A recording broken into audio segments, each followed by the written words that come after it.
ពន្លឺព្រះអាទិត្យពណ៌មាសនាពេលល្ងាចចាស់ឥទ្ធិពលលើផ្ទៃទឹកអាងហែវទឹកបែប Infinity នៅលើដំបូលអគារសណ្ឋាគារលំដាប់ខ្ពស់កណ្ដាលក្រុងភ្នំពេញវាជាពេលវេលាដ៏ស្ងប់ស្ងាត់បំផុតដោយសារភ្ញៀវភាគច្រើនបានចាក់ចែងទៅជប់លៀងឬញ៉ាំអាហារល្ងាចនៅខាងក្រៅអស់ហើយ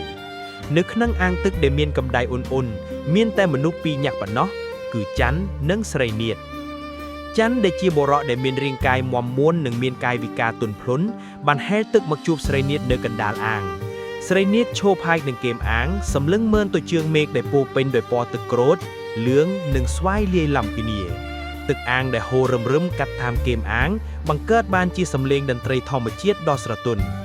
នៅពេលច័ន្ទមកដល់ក្បែរស្រីនាថបានងាកមកញញឹមដាក់គេយ៉ាងមានសេចក្តីសុខ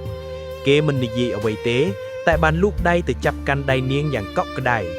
គេចាប់ដើមលើកត្រកង់ខ្លួននាងឡើងពីក្នុងទឹកថ្នមស្រីនាថមានអារម្មណ៍ថាខ្លួននាងស្រាវដោយសម្លៃនៅក្នុងរង្វង់ដៃដ៏រឹងមាំរបស់គេ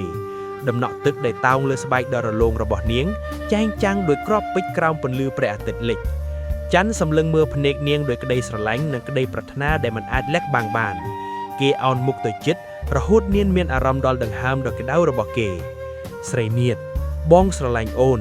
គេខ្សឹបដាក់ត្រចៀកនាងយ៉ាងផ្អែមល្ហែមធ្វើឲ្យបេះដូងនាងលោតញាប់មិនឈប់ស្រីនាថមិនឆ្លើយជាពាក្យសម្ដីទេតែនាងបែរជាទាញកគេឲ្យថើបនាងកាន់តែខ្លាំងសកម្មភាពថើបរបស់ពួកគេពោពេញដោយភាពរលរៀលនិងក្តីប្រាថ្នាដែលចាក់ឫសយ៉ាងជ្រៅក្នុងបេះដូងរបស់ពួកគេទាំងពីររសជាតិទឹកអាងនិងកម្ដៅនៃបបរមាត់របស់ពួកគេបានលាយឡំគ្នាបង្កើតបានជាចំណងស្នេហ៍ដ៏ជ្រាលជ្រៅក្នុងបរិយាកាសដ៏រ៉ូមែនទិកនោះ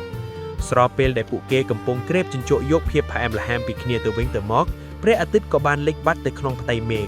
ភាពងងឹតបានចាប់ផ្ដើមគ្របដណ្ដប់ទីក្រុងប៉ុន្តែភាពកក់ក្ដៅនិងក្តីស្រឡាញ់របស់ច័ន្ទនិងស្រីនាថបានបំភ្លឺបេះដូងរបស់ពួកគេទាំងពីរយ៉ាងច្បាស់ពួកគេបានត្រាំទឹកជាមួយគ្នាយ៉ាងមានសេចក្តីសុខហាក់ដូចជាពិភពលោកទាំងមូលមានតែពួកគេពីរនាក់ប៉ុណ្ណោះ